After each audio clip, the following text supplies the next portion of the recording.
You are looking at Julian's pronunciation guide, where we look at how to pronounce better some of the most mispronounced words in the world, like this other curious word. But how do you say what you're looking for today?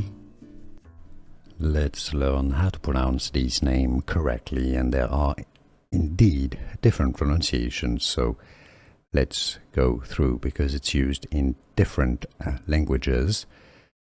So depending on the local language or the accent, it's going to be a bit different. Now, the Dutch pronunciation, as used in the Netherlands, is as Sanne.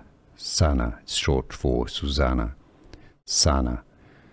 Now, in Danish, it's pronounced more as Sanne. Sanne.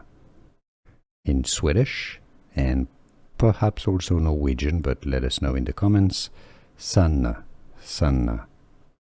How do you pronounce it yourself? Let us know more precisely if you can, if it's one of those three or slightly different. Here are more videos on how to pronounce more confusing words and names too many mispronounced. Like this video if you found it useful. I appreciate your support. I'll see you soon and thanks for watching.